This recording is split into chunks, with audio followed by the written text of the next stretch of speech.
নজর রাখবো পরবর্তী সংবাদে।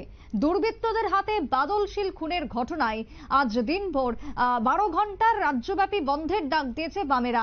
আর সেই বন্ধের কোনো প্রভাব পরিলক্ষিত হলো না মোহনপুর জুড়ে, এমনটাই খবর উঠে আসছে। মোহনপুর থেকে এলাকার একাধিক স্থানে যানবাহন চলাচল রয়েছে। হাট বাজার পরিবেশ সকাল থেকে দুপুর পর্যন্ত সর্বোচ্চই লক্ষ্য করা গেছে স্বাভাবিক ছবি।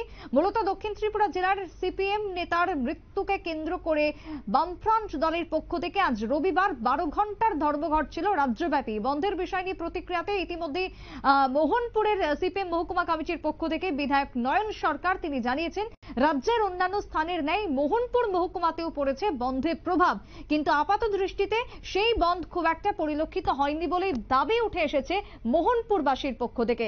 এই ঘটনায় ঠিক কি জানা যাচ্ছে মোহনপুর থেকে, স্বাভাবিক জীবনযাপন কেমন ছিল আজকের দিনে দাঁড়িয়ে শোনাবো।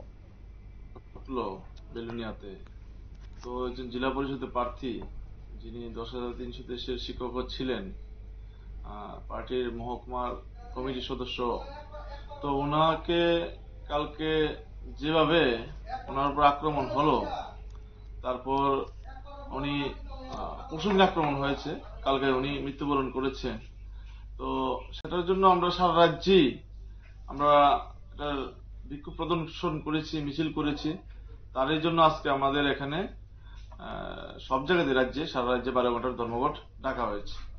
প্রতিক্রিয়া বলতে আমি দেখছি বিভিন্ন রাজ্যের বিভিন্ন প্রান্ত থেকে সোশ্যাল মিডিয়ার মাধ্যমে যে গাড়ি ঘোড়া চলছে না, দোকানপাট বন্ধ আছে। আমাদের মহকুমাতেও সেই রকমই প্রতিক্রিয়া আছে। তবে কিছু ক্ষেত্রে কিছু দোকানীদের এবং কিছু গাড়ি চালকদের বাধ্য করা হচ্ছে দোকান খোলার জন্য, গাড়ি চালানোর জন্য। যদি এরকমটা না করা হয় তাদেরকে প্রকাশ্যে হুমকি দেওয়া হচ্ছে যাতে সেই বন্ধে যাতে তারা সামিল না। আজকে রবিবার, এমনিতেই বন্ধের দিন। এই বন্ধের দিনে তারা বন্ধ রেখেছে। সমাজের সর্ব অংশের মানুষ এই বন্ধকে প্রত্যাখ্যান করেছে। তাদের মানুষের জীবনযাত্রা এবং মানুষের চলাচল, দোকানপাট থেকে শুরু করে আগের তুলনায় আজকে আরো বেশি করে খুলেছে।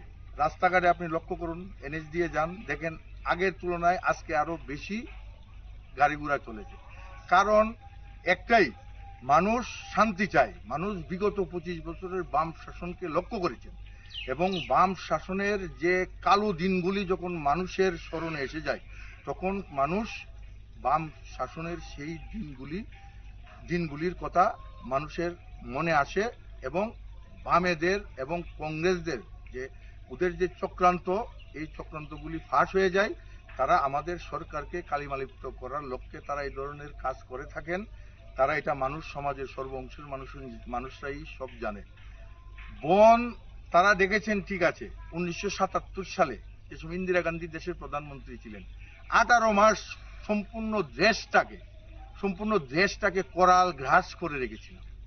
কই, সেই দিনের কথা তো তারা উল্লেখ করে না।